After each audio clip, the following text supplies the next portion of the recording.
Salut tout le monde, j'espère que vous allez bien aujourd'hui. Moi ça va vraiment bien, je suis très contente de vous retrouver aujourd'hui parce qu'aujourd'hui je vous partage une vidéo update sur mon 4e mois de grossesse. Donc un petit suivi, une petite vidéo comme ça pour vous partager comment s'est passé mon 4e mois. Signes et symptômes, évolution, rendez-vous sage-femme, un petit peu de tout au travers de ce 4e mois de grossesse. J'aimerais prendre aussi également quelques instants pour répondre à quelques de vos questions et garder un petit moment à la fin aussi pour faire un petit shout-out à des filles qui sont enceintes puis que ça me fait vraiment plaisir parce que vous me partagez toutes vos histoires et tout, donc je prends le temps de vous faire un petit coucou personnellement. Donc 4e mois de grossesse, donc on parle des semaines 13 à 16 d'aménorrhée. Donc si on commence par parler de mon état général, dans le fond, la fatigue, on ne peut pas passer au travers, même si que entre la 13e et 16e semaine, dans le fond, le 4e mois, on commence à embarquer dans le 2e trimestre. C'est bien reconnu qu'en temps normal, le niveau de fatigue va diminuer et tout, mais ce n'est pas vraiment mon cas. En fait, j'ai toujours un beau boost d'énergie le matin quand je me réveille et tout, mais tout le temps vers les après-midi, aux environs de 14h, 14h30, j'ai vraiment un gros down d'énergie. J'ai un petit peu de difficulté à finir mes journées de travail et puis après ça, il faut que je m'occupe des enfants à la maison. Pour ceux qui ne savent pas, je m'occupe seule des enfants le soir à la maison car chérie est au travail. Donc ça me demande vraiment beaucoup d'énergie que je n'ai presque pas. Donc ça fait que je me couche assez rapidement le soir. Je suis couchée comme presque en même temps que les enfants. Je travaille à temps plein, donc c'est sûr qu'à ce niveau-là, ça l'aide pas. Il y a aussi le fait que je manque un peu de fer, comme je vous en avais parlé dans ma dernière vidéo. Donc c'est sûr que la fatigue est vraiment très présente chez moi. Sinon, à part de la fatigue, il y a un autre truc qui m'aide pas non plus, c'est vraiment mes douleurs aux nerfs sciatiques. Donc durant le 4e mois, j'en ai eu quand même pas mal beaucoup au niveau de mon nerf sciatique gauche, comme que je vous en avais parlé. Et comme que mon ventre a vraiment grossi très rapidement, je suis pas trop surprise d'avoir déjà des douleurs au niveau du nerf sciatique. Je fais des exercices pour pouvoir aider le tout. Au niveau des douleurs, j'ai aussi des douleurs au niveau du dos. Comme je sais pas si je vous l'avais dit, je dors seulement du côté gauche parce que impossible de dormir sur le dos ou impossible de dormir sur le côté droit. Donc ça crée beaucoup de douleurs au dos. Je suis quand même surprise. J'utilise pas de coussins de grossesse ou de coussins d'allaitement et tout ça. Je mets des coussins entre mes jambes pour dormir, mais vraiment des coussins réguliers. Ce qui m'aide beaucoup, ça évite que mes jambes ferment ensemble puisqu'il vient créer beaucoup de pression dans le bas-ventre. Mais tous les matins quand je me réveille, j'ai énormément mal au dos. Par contre, c'est une douleur qui vient à passer assez rapidement. Toujours du côté de la douleur, parce que oui, encore de la douleur. J'ai beaucoup de douleurs, mais beaucoup. Ça arrive à quelques reprises que j'ai des sensations de beaucoup de pression dans le bas du ventre. Donc ça pèse, c'est lourd quand même. J'ai l'impression que bébé se tient quand même assez bas. Donc ça crée parfois un petit peu d'inconfort, un petit peu de douleur. Moi je travaille assise toute la journée. Donc il faut vraiment que je m'ouvre les jambes pour pouvoir laisser tomber le ventre un peu dans le vide. Durant le 4e mois, j'ai aussi eu quelques maux de tête, mais j'ai pu vite constater que c'était le fait que je ne buvais pas assez d'eau. Déjà dans la vie de tous les jours, il faut boire vraiment beaucoup d'eau. Donc imaginez-vous enceinte, on en boit, il faut en avoir encore plus. Donc je sais que c'était des signes des signaux de mon corps qui me disaient de boire de l'eau, de bien m'hydrater. Ce que j'ai fait et vraiment les maux de tête sont venus à passer très rapidement. Sinon, à part de ça, d'essoufflement. Je suis très essoufflée. Même à la maison, j'ai quelques escaliers à monter pour aller en haut ou pour descendre en bas et c'est assez essoufflant. Au boulot, j'essaie de prendre l'ascenseur parce que honnêtement, je viens essoufflée comme si j'avais couru un marathon ou que j'avais fait vraiment un gros entraînement physique. Donc, je suis essoufflée, vraiment essoufflée. Juste à vous parler aussi devant la caméra, je le sens que j'ai vraiment besoin d'aller me chercher de l'énergie puis de prendre le temps de respirer. J'ai failli oublier de vous parler de mes nausées. Comme vous savez, j'ai eu énormément de nausées et même des vomissements en début de grossesse, ce qui a fait que j'ai été procurer rapidement le Diclectin auprès de mon pharmacien. Toujours autant de nausées. Par contre, grâce au Diclectin, je n'ai plus de vomissements. Je prends quand même 6 comprimés par jour que j'essaye de diminuer parce que je trouve que 6 c'est beaucoup, mais c'est vraiment ce qui me permettait de pouvoir aller travailler et tout, de ne pas être obligée d'être arrêtée parce que je me sentais vraiment pas bien. Comme pour celles qui ont eu ces symptômes-là, les nausées, je trouve que c'est vraiment parmi les pires symptômes de la grossesse, les nausées, les vomissements, parce qu'on n'est pas fonctionnel. Pour ceux qui ne savent pas, pour ma précédente grossesse, j'ai eu à prendre le Diclectin vraiment jusqu'à la fin. Par contre, je le prenais 2 ou 3 fois par jour seulement. Donc 3 à 4 comprimés si je ne me trompe pas. Peut-être même moins. Mais là, c'est ça, j'en suis à 6. Je voulais vous parler aussi un peu de prise de poids, de changement corporel lorsqu'on arrive au 4e mois. Donc moi, ce qui est très très différent pour cette 3e grossesse-ci, c'est que les changements corporels se sont arrivés très rapidement, comme que je vous l'ai dit. Donc un ventre qui est apparu tellement rapidement. Donc au niveau du 4e mois, j'ai vraiment l'air enceinte de 6-7 mois facilement. Au niveau de la prise de poids, par contre, ce qui est surprenant et que je suis bien contente, c'est que je n'ai pas une grosse prise de poids. Dans le fond, tout le poids que je prends est vraiment au niveau du ventre. Mais j'ai vraiment pris, dans le fond, au total depuis la grossesse, un 10 livres.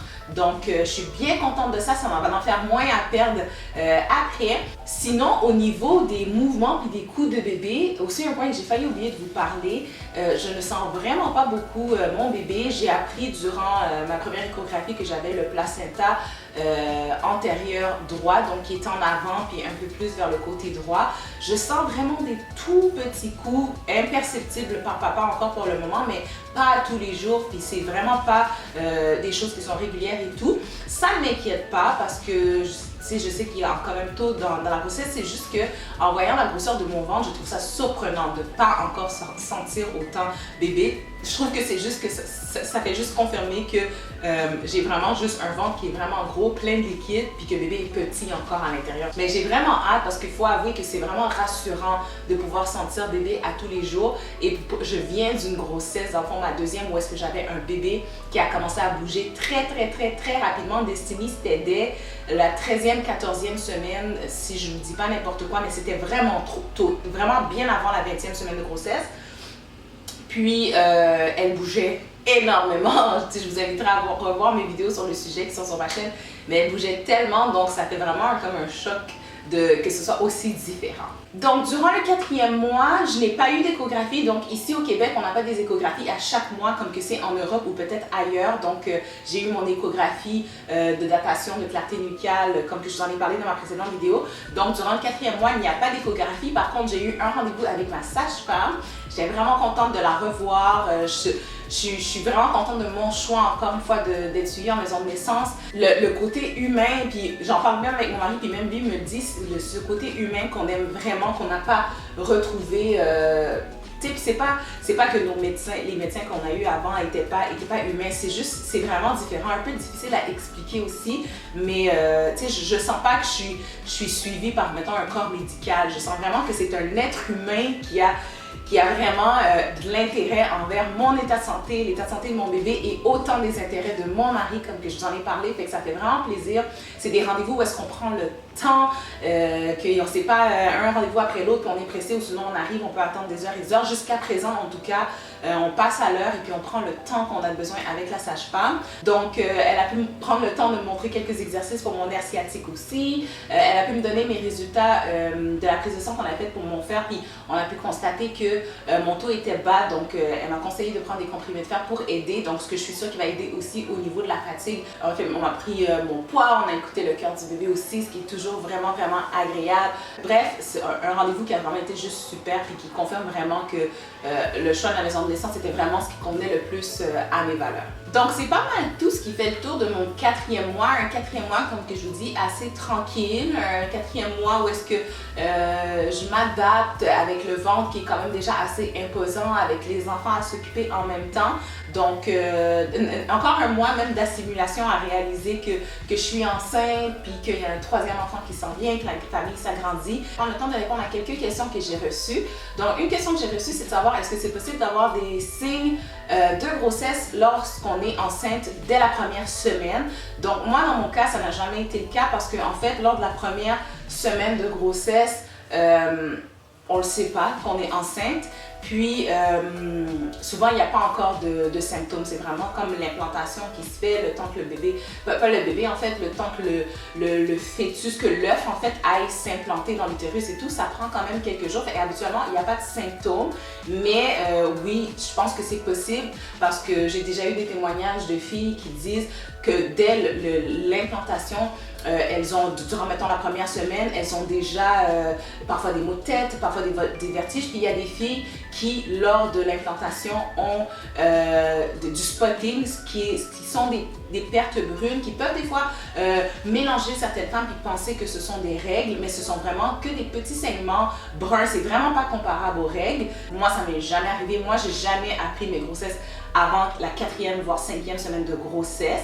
Mais c'est possible. On m'a également demandé de faire une vidéo sur les soins de la peau de la femme enceinte. Donc oui, je vais vous en faire une, mais je tenais à vous dire que moi, honnêtement, surtout pour cette 3e grossesse-ci, je ne fais aucun soin. En fait, mes soins habituels, c'est ce que je fais parce que je suis déjà quelqu'un qui a une peau à problème, une peau très sèche, a tendance à atopique, qui sèche vraiment rapidement. Donc, j'ai déjà des soins quotidiens que j'applique, puis rien de compliqué, puis c'est vraiment la même chose que je fais enceinte. J'ai pas acheté de crèmes différentes et tout, mais bref, oui, je peux vous partager une vidéo avec plaisir, puis je vais vous partager qu'est-ce que je fais. Vous allez voir, souvent, c'est dans la simplicité qu'on a des très beaux résultats. On m'a demandé également comment j'arrive à me trouver belle enceinte. Donc, parce que vous êtes quelques-unes à m'avoir dit que vous avez pris beaucoup de poids rapidement, ou sinon que vous avez, comme pour celles qui ont une première grossesse, que vous avez vraiment de la difficulté à vivre avec les changements corporels que cela apporte. Donc moi, pour être honnête avec vous, je me trouve belle tout simplement parce que j'aime déjà être enceinte. J'ai un mari aussi qui me chérit vraiment beaucoup, qui me répète quotidiennement que je suis belle et tout, donc je dois avouer que ça l'aide vraiment beaucoup. Mais comment que je fais pour y arriver? Je pense que c'est tout simplement parce que je le crois. Tu sais, je sais que c'est des changements corporels qui sont temporaires. Aussi, j'avoue, non plus, je n'ai pas une énorme prise de poids non plus, donc c'est sûr, ça doit être plus facile aussi de ce côté-là pour moi. Mais le conseil que je pourrais te donner, vraiment, là, c'est tout simplement, déjà, à la base, est-ce que tu as une bonne estime de toi? Parce que si déjà, avant, tu n'avais pas une bonne estime de toi, c'est sûr que ça va être plus difficile avec la grossesse. Mais c'est qu'il faut que toi, tu commences par te trouver belle. Regarde-toi dans le miroir, n'aie pas peur. Dis-toi que c'est un changement qui est temporaire, le temps de la naissance de bébé, puis après ça, ça va être à toi de te prendre en main pour te remettre en forme, puis pour t'aimer de la façon que tu es, puis de la façon que tu le veux. C'est pas d'autres personnes qui vont pouvoir t'aider à te trouver belle, c'est vraiment toi. Il va falloir que tu trouves cette force intérieure-là pour arriver à te trouver belle, que ce soit enceinte ou pas. Il y a beaucoup de filles également qui me demandent si j'ai un numéro WhatsApp à partager. En fait, moi, j'aime bien communiquer avec vous, que ce soit par Facebook ou soit par Instagram. Comme que je vous dis, j'affiche toujours mes réseaux sociaux sur l'écran, puis je rajoute toujours en barre d'informations des liens directs, donc c'est super rapide d'y accéder. Et sinon, vous pouvez toujours m'écrire dans les commentaires, ça me fait plaisir. Je sais que vous êtes quand même plusieurs qui sont gênés, qui préféraient partager des témoignages, échanger en privé. Des fois, vous voulez m'envoyer des photos aussi et tout. C'est vraiment Facebook ou Instagram. Je n'utilise pas vraiment WhatsApp, puis honnêtement, la grande communauté qu'on devient, c'est important, moi, de mon côté, de restreindre les accès où est-ce que je peux échanger avec vous, parce que là, en plus, il m'est arrivé un cas tout dernièrement où est-ce que ça faisait un bout de temps que j'avais pas été sur Facebook et j'avais reçu beaucoup de messages puis je les avais pas vus. Donc, je tiens à m'excuser d'ailleurs aux filles que j'ai répondu, tu sais, presque 2 mois après. Je suis vraiment désolée. Vous m'avez toutes répondu par après, vous êtes super sympathiques, merci beaucoup.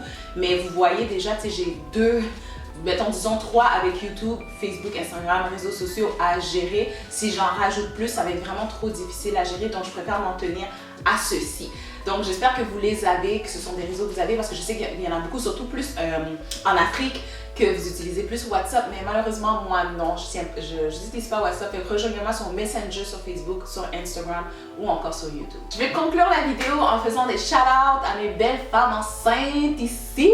Je suis tellement contente pour vous les filles. Donc on va commencer avec Laetitia qui est déjà à la moitié de sa grossesse. Donc félicitations à toi ma belle, j'espère que la grossesse se passe vraiment bien. Viens me donner des nouvelles, j'ai hâte de savoir comment ça se passe pour toi. Il y a la belle Siu aussi qui était en début de grossesse lorsqu'elle m'avait écrit, et c'est une 2e grossesse. Malheureusement, la première grossesse n'a pas pu se rendre à terme. Donc, toutes mes félicitations pour cette 2e grossesse. Je t'envoie toute la bénédiction du monde, plein d'amour. J'espère que la grossesse se passe bien. Toi aussi, viens me rejoindre, me dire comment ça se passe jusqu'à présent. Sinon, j'ai la belle Jo Els qui est également YouTubeuse. Je vous invite à aller voir sa chaîne. Je la mettrai également en barre d'informations. Une femme extraordinaire qui encourage les femmes essayeuses qui ont de la difficulté à tomber enceinte et tout, qui avait déjà 2 enfants mais qui a passé un parcours un petit peu plus difficile pour avoir le 3e bébé, puis c'est enfin fait. Donc félicitations ma belle, je suis vraiment contente pour toi. Puis good job pour qu'est-ce que tu fais honnêtement sur YouTube. Tes vidéos sont super divertissantes. Sinon, ma belle Icy, qui est une abonnée assez fidèle, elle n'est pas enceinte, par contre, elle a accouché de son 3e bébé il n'y a pas longtemps. Donc, ma belle, tu viendras me faire part de tes commentaires et de tes conseils sur l'arrivée d'un 3e enfant. Sinon, ma belle Kimpa, je veux te dire un gros félicitations pour l'arrivée de ton... Ben, pas l'arrivée en fait, pour ta première grossesse. J'espère que la grossesse se passe bien, que tu vis bien la grossesse et tout. Toi aussi, viens me faire un petit coucou, me dire comment ça se passe jusqu'à présent. Ça fait un petit bout de temps que j'ai reçu ton message. Finalement, je veux faire un gros coucou à toutes celles qui viennent d'avoir un positif pour leur test de grossesse. Toutes mes félicitations. Prenez soin de vous parce que la santé de votre bébé va passer par votre santé d'abord et avant tout. Donc, prenez soin de vous, prenez soin de votre couple aussi. Pour celles qui ont déjà des enfants, n'oubliez pas les enfants là-dedans. J'espère que la vidéo vous a plu. Aujourd'hui, on va se retrouver dans un prochain Bum Date pour vous raconter mon 5e mois de grossesse. Si jamais vous avez des questions ou des commentaires, n'hésitez pas à me rejoindre sur les réseaux sociaux ou encore en commentaire au bas de la vidéo ici. Et d'ici ma prochaine vidéo, je vous envoie une belle dose d'amour. Portez-vous bien et je vous dis à la prochaine. Ciao tout le monde!